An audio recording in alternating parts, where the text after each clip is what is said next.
Mbote ba mes amours na nyonso na lingi bino mingi vraiment soki na ye lisusu liboso na bino mpona kopesa bino kolakisa bino recette oyo eza mpona bapapa na biso basouffrir na bamama na biso baosouffrir na diabète trop yango wana nasalaki recherche nakendeki kokutana na médecin mpona kotuna ye nini moto akoki kosala mpona sucre na ye na kati na nzoto ezala toujours normal eza ya kokita te ya komata pe te ezalaka toujours normal bon nakutaki na médecin yebisinga alobi ke mpona motu azala na diabète te pe sucre ne ezala normal aevite kolia bachokola aevite kolia babiloko ya sucre komelaka bajus trop aevite yango aevite kolia babiloko nesi banguba babiloko oyo tangami nyonso eza na sucre en plus il faut aevite poids makasi parce que poids nde moto epesaka sucre na nzoto mingi en plus ayebisinga lisusu keno alobi mpona moto azala na diabète te il faut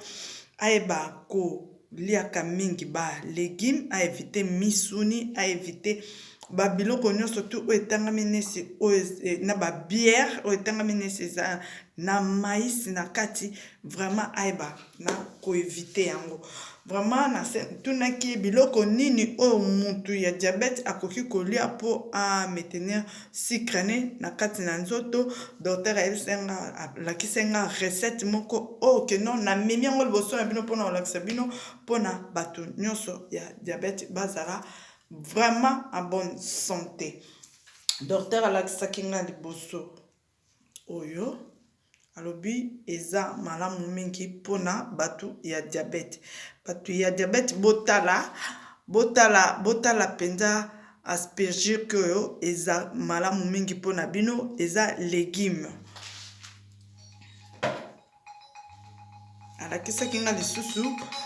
poivron rouge oyo babengi pimadu alakisaki nga yango alobi que non yango mpe eza bien na kati ya mutu ya diabète mpona nini mpo eyebaka kojoue rôle makasi na kati ya mutu ya nzoto ya mutu oyo aza na kati ya diabète poivron rouge oyo eyebaka kojoue rôle makasi mingi parce que yango mpe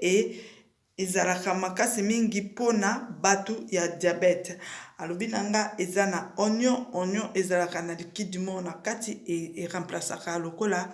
insuline oyo batiaka bato na kati na nzoto soki bazobeta yo kisi ya diabète insuline bato nyonso tu bayebi insuline mpona diabète alobaki na nga lisusu koliaka mingi balégume oyo na épinard na ngai yango oyo na légume oyo basaleli yango na carotte na kati carotte eza na liquide moko oyo keno ekangaka sucre oyo elekaka na kati na nzoto na biso parce que yango mpe eza na sucre nango mais eza na sucre nango naturel parce que eza ndenge nzambe asalela yango alobi babiloko oyo soki moto ya diabète azolia yango chaque fois akozala na problème ya sucre vraiment te to na ya sucre ekobanda komata makasi te ndenge ezalaka keno azolia bachokola azolia misuni alobi soki osali légume oyo okoki kosala poisson na pembeni omélange na yango ozolia na yango esika moko ekozala malamu mingi il faut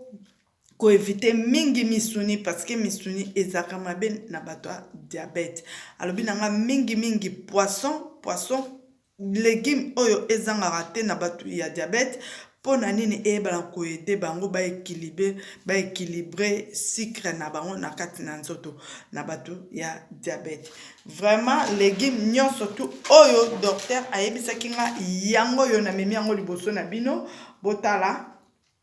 vraiment oyo ayebi aza diabétique ayebaka kosalela légume oyo mpo ekoede makasi mingi na kati ya nzoto na ye pourquoi parce que eza biloko moko eza bio en plus eza na liquide ya insuline na kati nango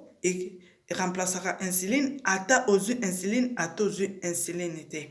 Yango docteur alobaki na nga napozaki question alakisi nga babiloko yango mwana kanga motema eza te mes amours na ye kolakisa bino yango mpona